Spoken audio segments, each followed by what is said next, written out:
Assalomu alaykum do'stlar. Biz bugun psixologiya to'g'risida gaplashib ketamiz. Imенно treyderlar uchun, boshlayotgan treyderlar yoki imенно opti bor treyderlar uchun ham juda katta foydali video bo'ladi. Imенно o'zim aksiyalarda treyt qilaman 2019-yildan beri. Bu imенно strategiyalar, bu imенно aytilayotgan psixologiya tartibi, aksiya treyt qilasizmi, kripto treyt qilasizmi yoki forexda farqi yo'q, hammaga tushib boradi. Shuning uchun videoni oxirigacha ko'rsanglar ham yaxshi bo'ladi. O'zimni tanishtirib ketsam, men Ismailov Hoji Akbarman. Aytganligimdek 2009-yildan beri aksiyalar treyt qilib boraman va nimaga imенно aksiyalarni tanlaganman? Chunki likvidность imенно aksiyalarda ko'proq bo'lganligi uchun, по сравнению именно forex boshqa narsalarga, forexda kattaroq likvidность, o'z marginal akkaunt bilan торговля qilishingiz kerak. Bilasiz, kreditni плечоlar bor, risklar juda kattaroq bo'ladi. Sababi shuning uchun men kirmaganman va удобныйroq narsa men uchun aksiya bo'ladi. Kriptoda kamroq likvidность, bilsanglar, 127 trillion dollar imенно aksiyada va juda katta pul yotibdi o'tda. Kriptoda 2 yoki 3 trillion dollar atrofida turibdi va shuning uchun o'tda ham eng katta fokusi Bitcoin bilan Ethereumga qaratilgan. Shu narsa uchun men ko'proq aksiyalarni tanlaganman va albatta o'zim SEC memberman. SEC member emas, SEC 9 paperni olganman. Buni finansistlar yaxshiroq tushunishadi. Sababi men finansni yaxshi tushunaman. Imенно moliya bo'yicha kompaniyalarning ichki tahlili bo'ladimi, boshqa narsasi bo'ladimi, yaxshilab ko'rib ketaman. Biz bu videoda o'zi nimani o'rganamiz?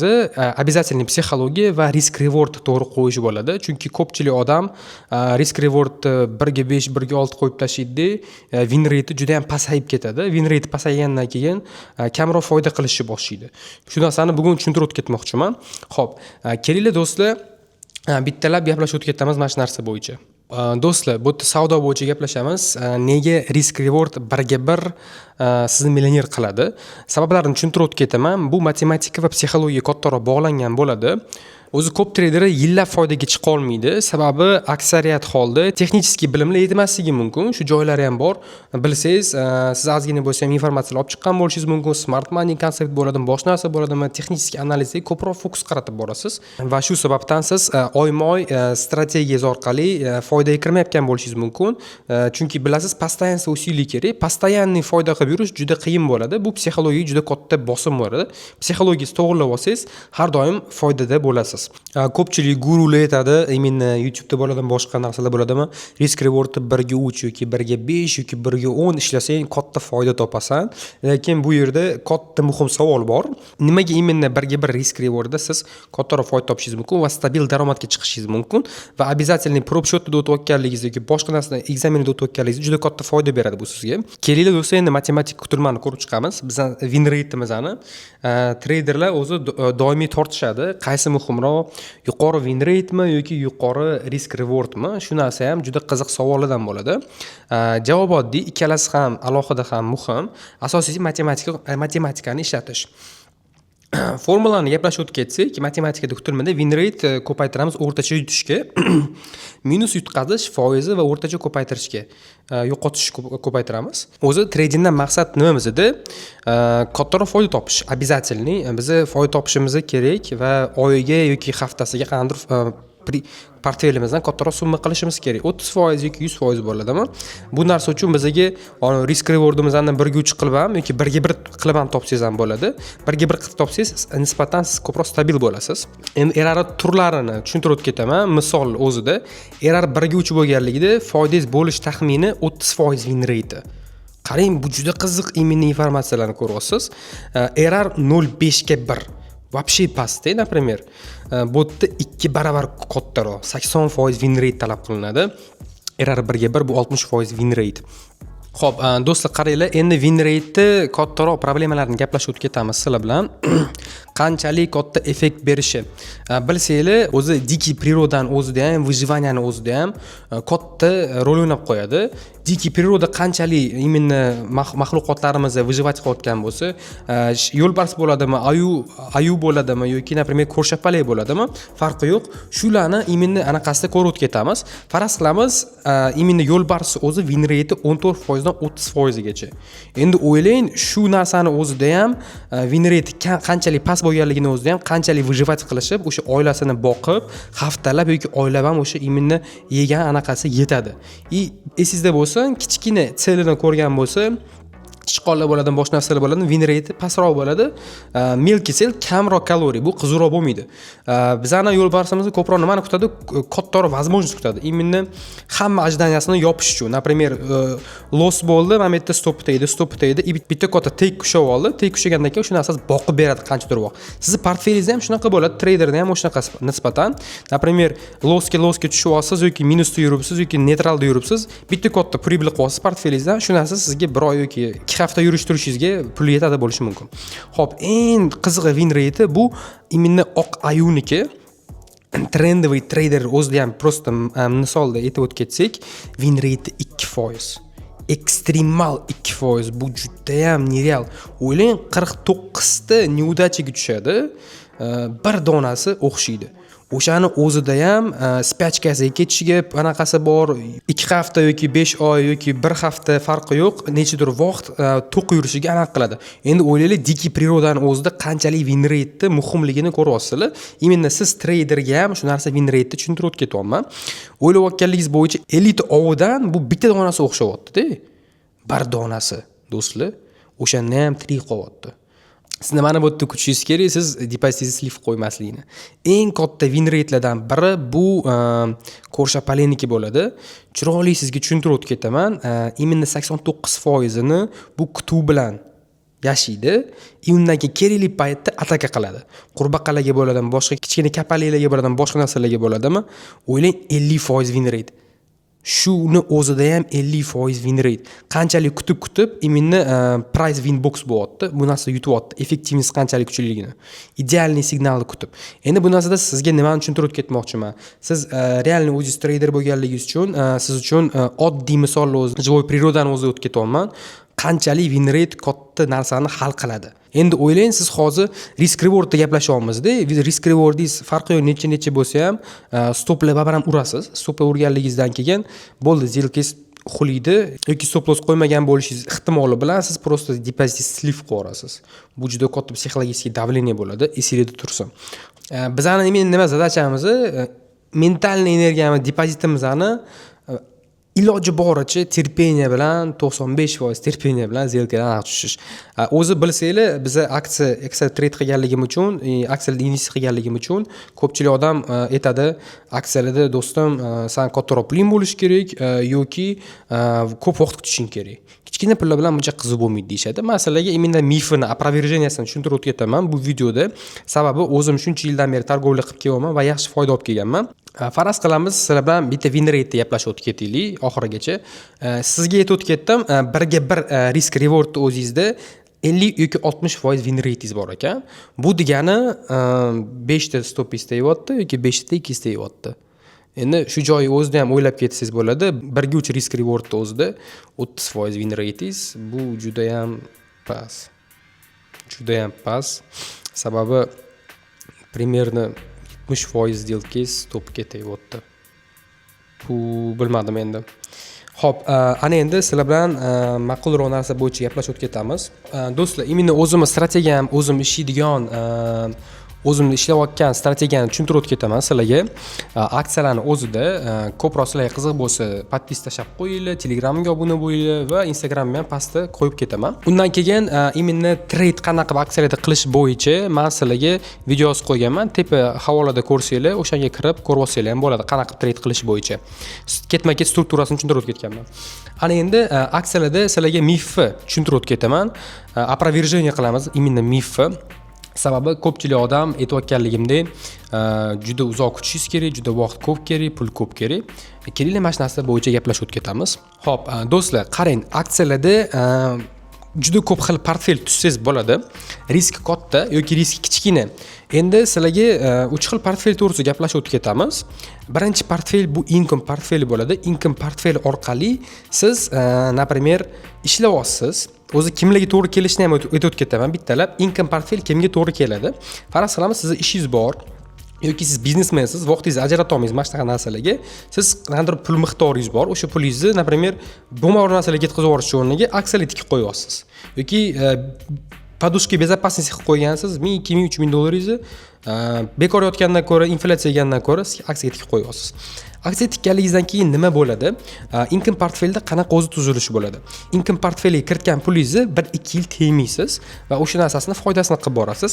Именно o'zim primerimni ham aytib o'tkazsam bo'ladi. Income portfelimni primerna 2023-yilda boshlaganman. $8000 bilan $8000 qilgan portfelim o'sha payt Spark olsam bo'lardi, adashmasam, yoki Nexus 3 olsam bo'lardi.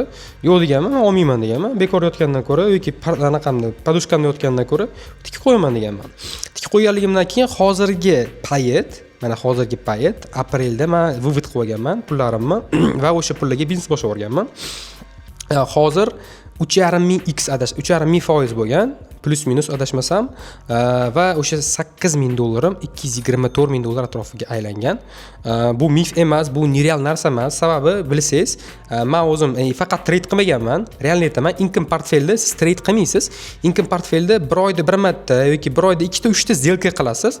Сделкалаringizni kutasiz. Buy and hold emas. Например, faraz qilamiz, aksiyaning narxi tepaga chiqib boryapti. Men pastga tushishini kutaman. Texnik analiz qarayman, fundamental analiz qarayman. Tushgandan keyin zonada sotib olaman va tepaga chiqqandan keyin o'sha maksimumda yana sotib olaman. Har oy yoki har kvartalda. Shunaqa targovlarni qilib, примерно 50-60 ta targovlar qilib, 2 yil ichida shunaqa pluslarga ega bo'ldim. Ana endi sizga keyingi portfelga gaplashib ketamiz. Bu portfel spekulativniy portfel. Spekulativniy portfelda siz aytganligimdek trade qilishingiz mumkin. Zo'r tushadi trade qilishingizga. Faraz qilamiz, sizni ishingiz yo'q va sizga qat'andir aktiv va passiv aralash daromad kerak sizga. Например, income portfelda faqat passiv bo'ladi. Bunda aktiv va passiv aralash bo'ladi. Endi bu yerda qanaqa qilib targovlik qilamiz? Siz yoki haftada yoki oyda bitta targovlik qilishingiz mumkin bo'ladi. Shu yerda video yozib ketganman, ko'rib o'tsangiz bo'ladi o'sha videoni.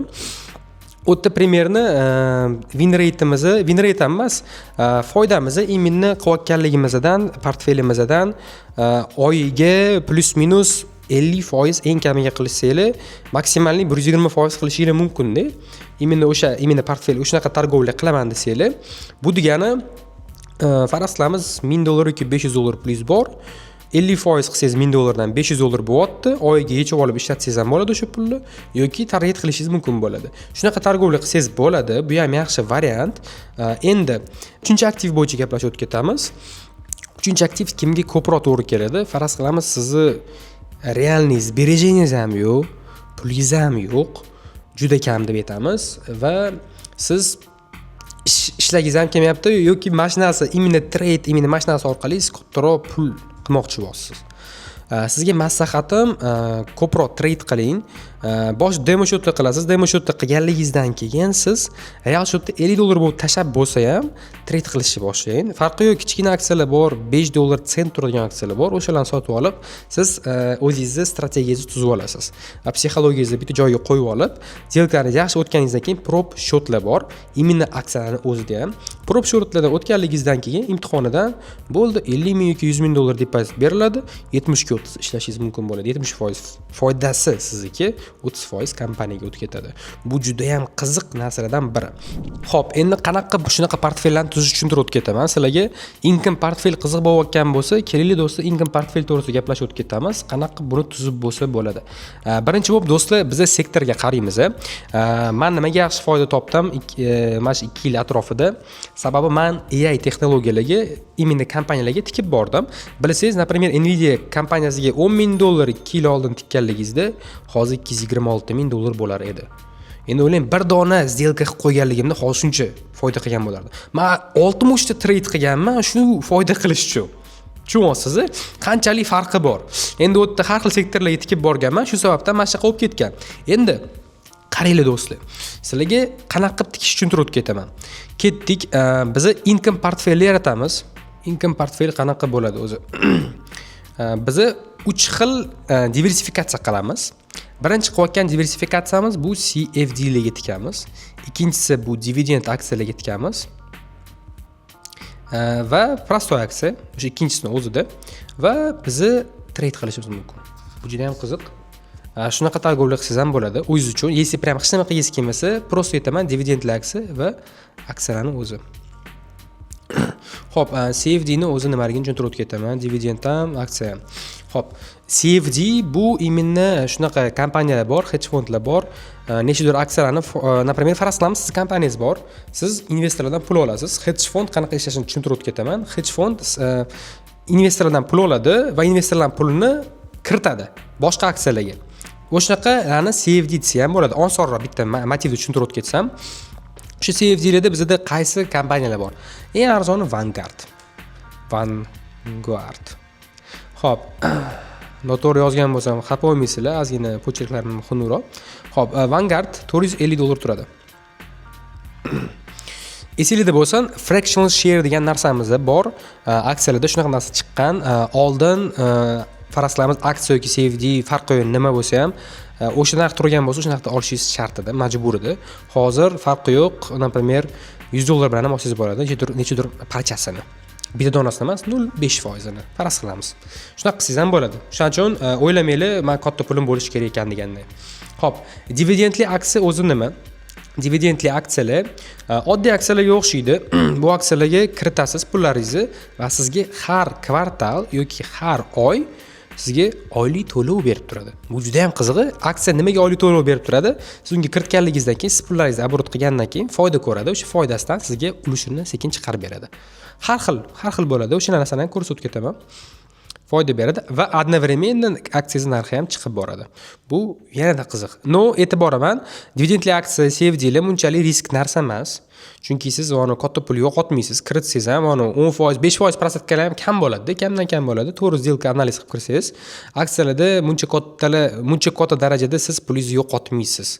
Kriptoga yoki boshqa narsalarga qaraganda, chunki aksiyalar eng bezrisk variant bo'ladi, investitsiyalardan biri. Endi undan teparoq oltinlar bor, недвижимостlar bor. Просто aniqroq tushuntirib ketyapman. Например, недвижимостga tikib qo'ysangiz yoki oltinga tikib qo'ysangiz, oltin problema olib yurish, o'tdan o'tga olib yura olmaysiz o'zingiz bilan. Ikkinchisi, недвижимость bu eng gemoroy narsa, men yomon ko'rgan narsalarimdan biri. Men недвижимость biznesim bor. Shuning uchun nolga olmayman. Chunki o'sha yerda ham ovqatim, o'sha yerda ham men pulimni ko'raman. Xo'p. Endi qaranglar. Aksiyalarni o'zida prosta biz impulsda targovla qilamiz. Bu degani aksiya pastroq tushganligida, mana grafikni o'zida prosta tushuntirib ketaman. Aksiya pastroq tushganligida sotib olib, teparoq chiqqanligida sotib olamiz. Shunaqa targovla qilamiz. Endi do'stlar, bu income portfel. Spekulativniy portfelda qanaqa targovla qilasiz? Spekulativniy targovlada biz ko'proq fokusimizni portfelimizdan diversifikatsiya emas. Hozir ko'rdinglar, income'da o'sha 4 ta yo'nalishga kiritamiz. Например, CFD, dividendli aksiyalar bo'lsa ham bir dona dividend aksiya emas, 2-3 ta, bu yerda ham aksiya bo'lsa 2-3 ta va hokazo. Ko'p kiritib yuboramiz.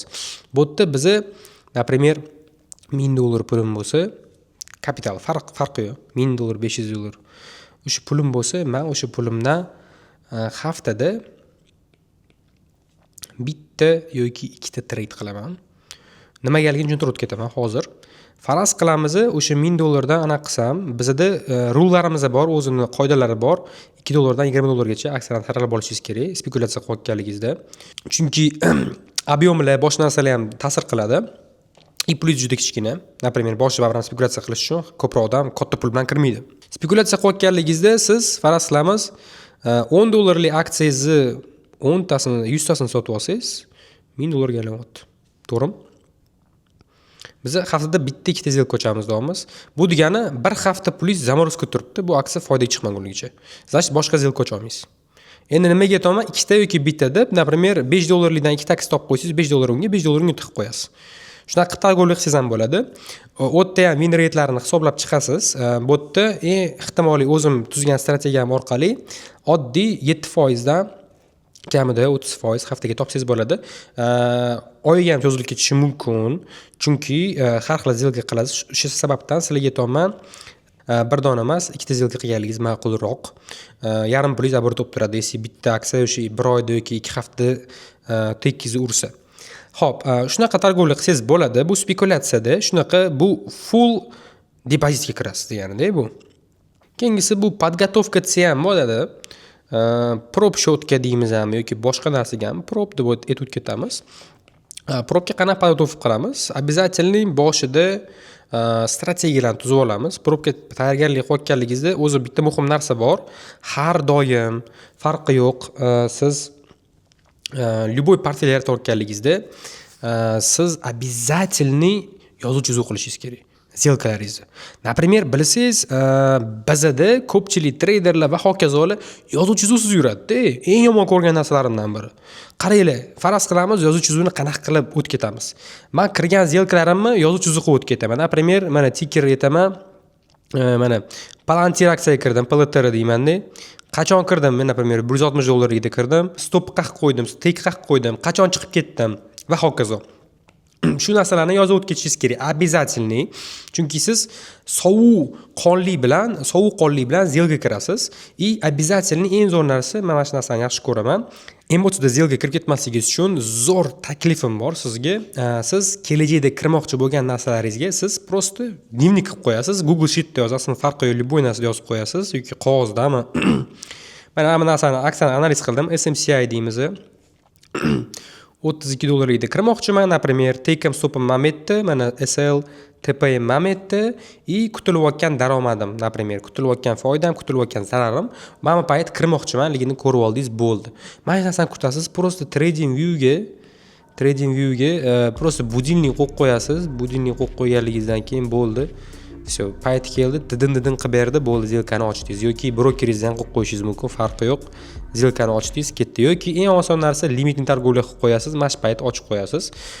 Shuning uchun eng udobli narsa mana shu. Bu hammasini ishlatishingiz kerak, farqi yo'q. Endi ko'proq biz spekulyatsiya bilan probni ishlatamiz. Ma'malada ham ishlatishimiz kerak. Sababi siz har doim yozuv-chizuv bilan yurmasangiz, ishingizda ham, hayotingizda ham buzilib ketadi. Faraz qilamiz, o'zimda ham, hayotimda ham yozuv-chizuv bilan yuraman va ishlarimda ham yozuv-chizuv bilan yuraman. Chunki ertaga nima ish qilishimni bilmayman. Bugun kechqurun yozib ketaman, mana bu narsani qilaman. O'shanda aktivniroq ish qila olaman, aktivniroq qila olaman. Emotsiyada ish qilib qo'ymayman. Chunki qanchalik bu sizning kelajagingizga ta'sir qilishi mumkin. Shu narsa ham yozuv-chizuvni ham o'zida kelajagingizga katta ta'sir qiladi. Xo'p, bu narsani tushunib o'tib ketdik. Endi probni oxirigacha aytib o'tib ketaman. Probda nima qilamiz? Probda bizni eng oson tarkibda bizni strategiyani to'g'irlab olamiz. Strategiyani to'g'irlab bo'lgandan keyin bo'ldi. Все. Win rate tushunib oldingiz, errorlarni hammasini aniq qilib oldingiz. Zelkalarda 1 oy, 1,5 oy, 2 oy zelkalar qilib yuribsiz. Yaxshi ketyaptimi? Bo'ldi, probga o'tasiz. Probdan sekin kuchliroq tarkibda olasiz. Sababi probdan olganligingizdan keyin siz har doim disiplinirованный торговля qilasiz. Har doim o'sha foydangiz yechib ketaverasiz. Bu sizga juda katta foyda bo'ladi. Do'stlar, sizlarga qiziq bo'lgan bo'lsa va informatsiya yaxshi berilgan bo'lsa, iloji boricha menga podpis qilishni esingizdan chiqarmanglar va albatta, xudo xolasa, bu YouTube'da ko'p informatsiyalar berib o'tayapman. Trade uchun va aksiyalarda qanday targovlik qilish uchun iloji boricha ham platformalarga podpis qilib qo'yganinglar ma'qul bo'ladi, chunki hamma yoqda har xil informatsiya berib o'tib ketaman. Например, YouTube'da darslar bo'lishi mumkin, Telegramda o'zimni live'im, qanaqa zelka kiryapman, qaysi xatolarni qilyapman, nima narsani qaytarmasligimni tushuntirib o'tib ketaman. Imенно Instagramda yangi chiqayotgan yangiliklarni aytib o'tib ketaman. Do'stlar, video yoqqan bo'lsa like bosinglar, hammaga omad, ishingizga rivoj.